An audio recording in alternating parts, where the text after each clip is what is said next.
Inguinal region. This subject include inguinal canal boundary and content and some clinical correlation. The objective we have to know at this slides, the region of inguinal region and the definition, boundary, content, and clinical correlation of this subject. Inguinal region. The inguinal region or groin is an important area surgically because it is the site of the main site for inguinal hernias. These hernias occur in both sexes, but more common in males. So we define the inguinal region as an area of weaknesses in the inferior part of anterolateral abdominal wall, especially in male, because of the passage of a spermatic cord through the inguinal canal. And this view showing the region of inguinal canal and the passage of the spermatic cord through the ring, the external spermatic ring, spermatic or superficial ring of inguinal canal within the spermatic cord to the scrotum. Inguinal canal in adult is an oblique position, inferior-medially directed passage, approximately about 4 centimeters in length, through the inferior part of anterolateral abdominal wall. Its parallel just superior, about 2 to 4 centimeters to the medial hull of the inguinal ligament. The main equipment of the inguinal canal is the spermatic cord in male and the round ligament of the uterus in female. These are functionally and developmentally distinct structures that happen to occur in the same location. The inguinal canal also contains blood vessel, lymphatic vessel, and nerves, ilioinguinal nerve, in both sexes. So the inguinal canal has an opening at each end of the canal. This view showing the external oblique abdominal muscle and the reflection of its insertion between the superior anterior iliac spine and pubic tuberosity, and through this reflection the fold of external oblique abdominal wall with its aponeurosis, we will see the inguinal canal and its openings. Of course, the opening, one of its opening, superficial inguinal ring, is at the lower aspect near the pubic tuberosity. The deep internal ring of inguinal canal. The entrance to the inguinal canal is the site of outpouching of transversalis fascia. It's about 1 and 2 to 1.25 centimeter superior to the middle of the inguinal ligament, lateral to the inferior epigastric artery. The deep inguinal canal or ring is the beginning of invagination of transversalis fascia, forming an opening, like the entrance of the cave, through which ductus deferens, vas deferens, round ligament in a female of the female uterus in females, and gonadal vessel pass to the inguinal canal. This figure shows you the layer of abdominal wall and the internal ring of the inguinal deep inguinal ring is about 1.25 centimeter above the midline of inguinal ligament lateral to the superficial epigastric artery and vein. Transversalis fasciae continue intercanal, forming an innermost covering of the spermatic cord. We call that internal fascia of the structure, traverse through the canal. Superficial ring or superficial inguinal ring is exit from the inguinal canal and is slit-like opening between diagonal fiber of aponeurosis of the external oblique muscle. Superior lateral to the pubic tuberosity, through which the spermatic cord or round ligament of female emerge from the inguinal canal. The lateral and the medial margin of the superficial ring formed by split in the aponeurosis. We call them the crura. The lateral crest attached to the pubic tuberosity, the medial crest to the pubic crest.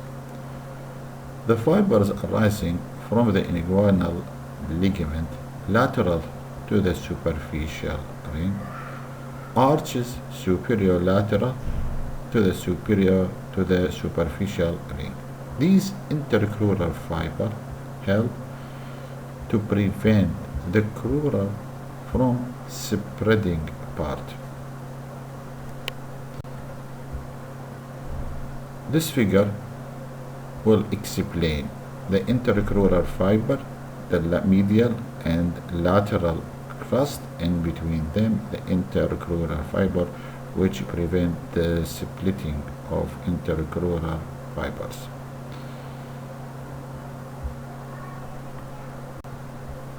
The inguinal canal has two walls, anterior wall and posterior wall.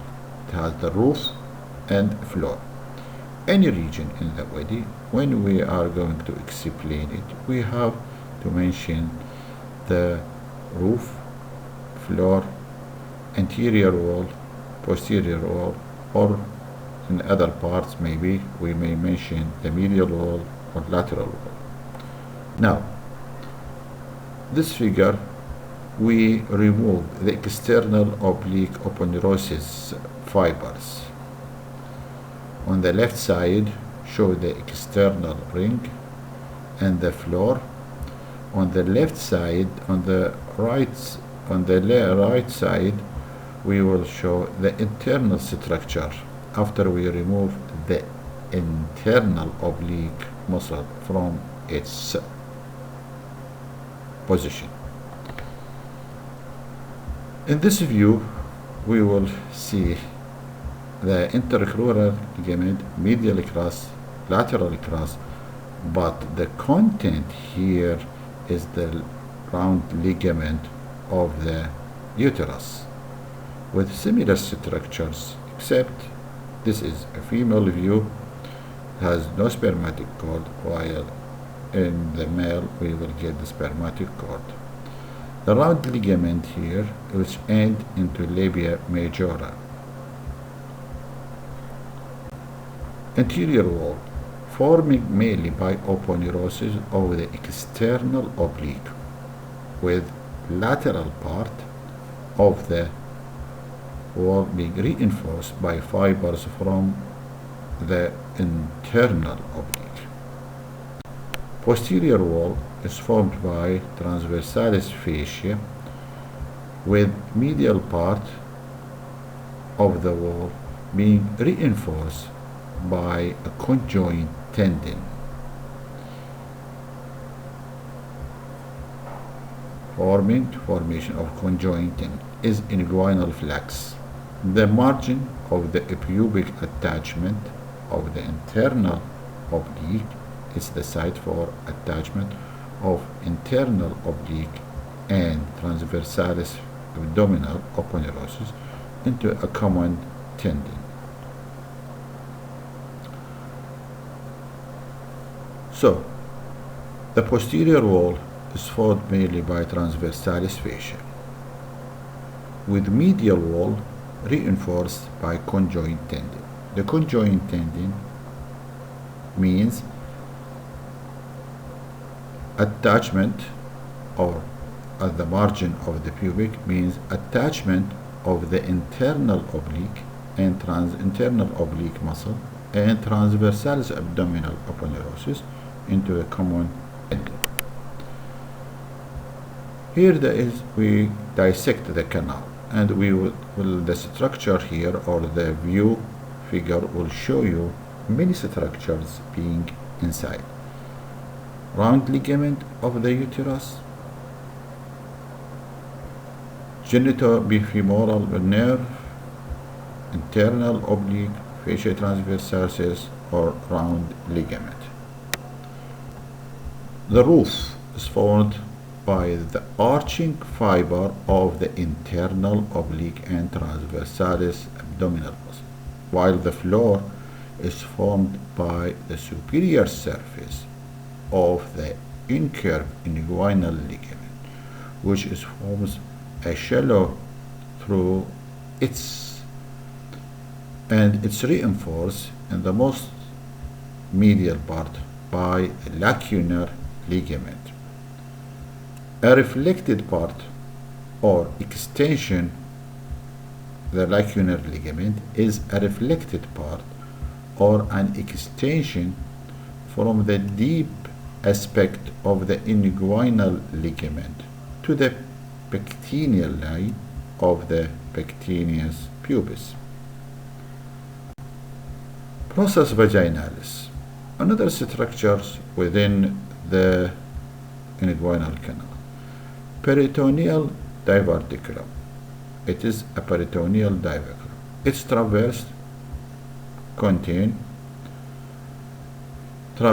the developing inguinal canal, carrying muscular facial layer of anterolateral abdominal wall before its entrance to the primordium scrotum.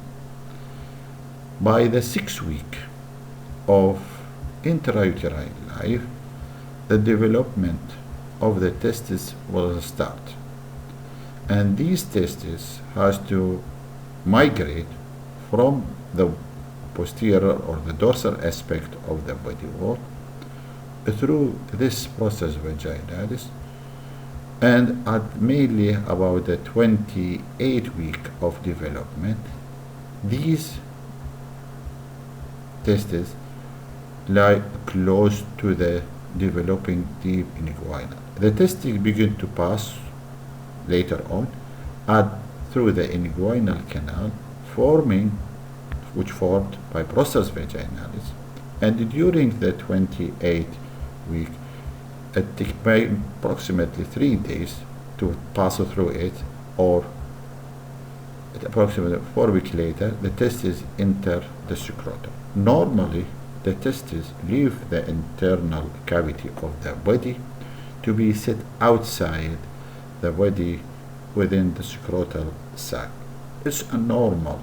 Any defect of this process will cause undescending testes, which is one of the major complications of the male child. If this testis not descended in the scrotum, that means these testes will be atrophied. Sometimes complete and descending testes or partial and descending testes. Some of them are within the abdominal wall, others are within the canal, inguinal canal, or in the upper aspect of the scrotum. We call them ectopic testes. So the developments of the inguinal canal, The test is developed in the extraperitoneal connective tissue in the superior lumbar region of the posterior abdominal. The gubernaculum is a fibrous cord connecting the predominal cells, testis, primordial testis, to the anterolateral abdominal wall at the sides of the future deep inguinal ring of the canal. Spermatic cord. Spermatic cord suspended the testis in the scrotum, and it contains structure running to the and from the testis. Collection of structures that passes through. The spermatic cord begins at the deep inguinal ring lateral to the inferior epigastric vessel, passing through the inguinal canal and the exit from the external inguinal ring. It ends in the scrotum at the posterior border of the testis. The spermatic cord is surrounded by fascia covering derived from the anterolateral abdominal wall during its journey in the prenatal development. The transversalis fascia is attached to the deep inguinal ring. Cremasteric fascia is derived from fascia of both superficial and deep surface of the internal oblique muscle. The external spermatic fascia derived from the external oblique aponeurosis is attached to the superficial inguinal ring. The cremasteric fascia contain loops of cremasteric muscle, so it's one of the examination. If we touch the scrotum during the coldness, we will see that this reflex, we call it the cremasteric reflex, and it will retract the testes to the inguinal canal. Normal reflexes. So the content of the spermatic cord include vas deferens from inner aspect, then testicular artery, which is one of the main blood supply from the abdominal aorta, testicular veins from piniform plexus, testicular lymph nodes, autonomic nervous system nerves, process vaginalis, cremasteric artery to the vas deferens, genital branch of genitofemoral nerve which supply the cremasteric muscle. The ductus deferens is a muscular tube approximately 45 cm in length, conveys sperms from the epididymis to the ejaculatory ducts. Testicular artery arises from the aorta, abdominal aorta, and supply the testis and epididymis. The artery of the ductus deferens arising from the inferior vesical artery. Inferior vesical artery is one of the branches of internal iliac artery. Cremasteric artery arises from the inferior epigastric artery also. Pompiniform veins, the venous network formed by up to 12 veins draining into right or left testicular vein. Sympathetic nerve fibers on the artery and sympathetic and parasympathetic nerve fibers on the ductus deferens. The genitofemoral branch, or we call it the genital branch of the genitofemoral branch, is supplying the cremasteric muscle. Lymphatic vessel draining the testis and close associated with the structures and passing to the lumbar lymph node. Thank you for your listening.